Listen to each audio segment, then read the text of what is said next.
तो बच्चों अभी हम लोग जानेंगे कैसे ग्राफ बनाते हैं। ठीक है, ये इक्वेशन दिया गया है। ग्राफ बनाने के लिए हमको x और y की वैल्यूज़ चाहिए।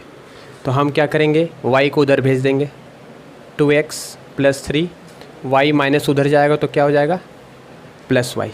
ठीक है, +y हो गया। तो y = हम लिख सकते हैं 2x + 3। ये हमारा इक्वेशन आ गया।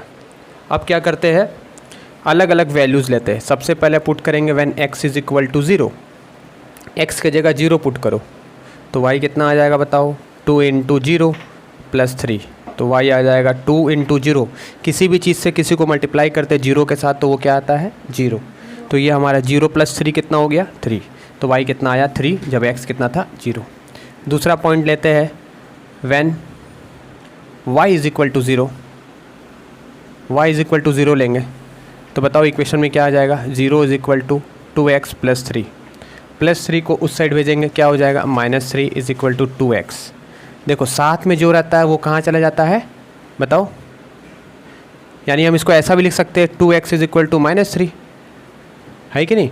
तो हम इसको ऐसा लिख सकते थे x = -3/2। तो x कितना आ गया बताओ, x कितना आ गया, x आ जाएगा हमारा -1.5। तो ग्राफ बनाने के लिए बस 2 ही पॉइंट की ज़रूरत होती है, एक साइड लिख लो x, एक साइड लिख लो y। x बताओ जब 0 लिए तो y कितना आया 3 और y कितना आया 3। आप देख सकते हो x जब 0 लिए y कितना आया 3। उसी तरह y जब 0 लिए तो x कितना आया -1.5। बस ये टेबल बना लो आप और इसका ग्राफ बनाना है।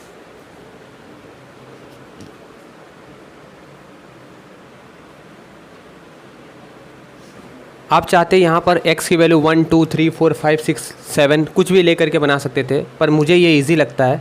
पहले मैं x को 0 कर देता हूँ, फिर y को 0 कर देता हूँ। जब x को 0 किए तो y 3 आया, और जब y को 0 किए तो x कितना आ रहा है -1.5।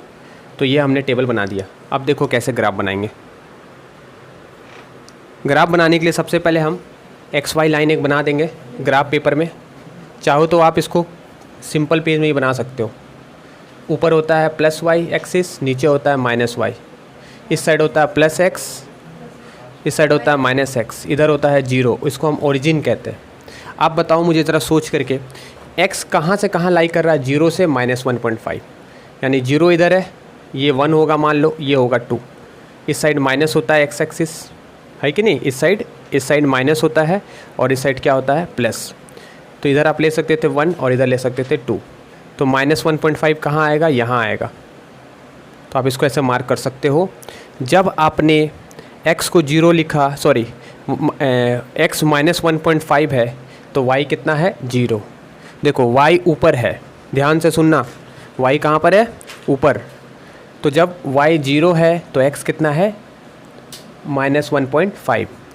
जब y 0 है तो x कितना है 1.5, -1.5। तो ये पॉइंट कौन सा है -1.5। तो ये आपने सर्कल करके ऐसा डॉट करके सर्कल बना देना है। दूसरी बात, जब x आपने 0 लिया, यहाँ पर इस पॉइंट पे याद रखना x भी 0 होता है और y भी 0 होता है। x कोऑर्डिनेट भी 0 होता है और y कोऑर्डिनेट भी इस पॉइंट पे ओरिजिन पे 0 होता है। इसको ओरिजिन कहते हैं। तो x 0 y 3, तो y की कोऑर्डिनेट कहाँ से कहाँ लाई कर रही है 1 2 3, यानी x जब 0 है तो y 3। तो आप इसको ऐसे गोला करके इस साइड पॉइंट ऐसे बना देना। ये पहला स्टेप होता है। दूसरा स्टेप, इन दोनों को आप जोड़ देना ऐसे सीधा स्केल से। तो ये बन गया लाइन। यही ग्राफ है इस इक्वेशन का। कौन से इक्वेशन का, इसके ऊपर इक्वेशन लिख सकते थे 2x - y + 3। इस तरह से हम ग्राफ बनाते हैं। स्केल का यूज़ करो, आप चाहो तो इसमें स्केल का यूनिट भी लिख सकते थे। ये टेबल बना करके करना तो ईजी पड़ता है।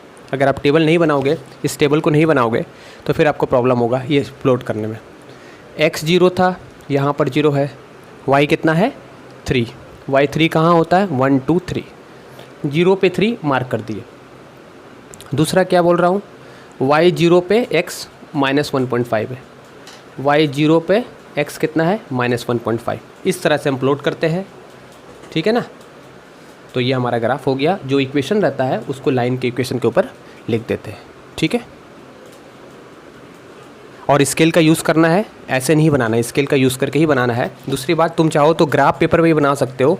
तो ग्राफ पेपर में तुमको लिखना होगा कि एक्स एक्सिस में 1 यूनिट किसके बराबर है, 1 यूनिट 1 सेंटीमीटर के बराबर है, और वाई एक्सिस में 1 यूनिट आपने कितना लिया है, 1 सेंटीमीटर। देखो ग्राफ पेपर तो सभी ने देखा है, ग्राफ पेपर कैसा होता है आपने देखा ही होगा, ठीक है ना। तो ग्राफ पेपर में जो एक बॉक्स होता है उसको हम 1 यूनिट कहते हैं। जो बॉक्स बनी होती है ना ग्राफ पेपर में, उसको हम क्या बोलते हैं, 1 यूनिट। तो इस तरह से आप ग्राफ बना सकते हो, सबसे सिंपल मेथड।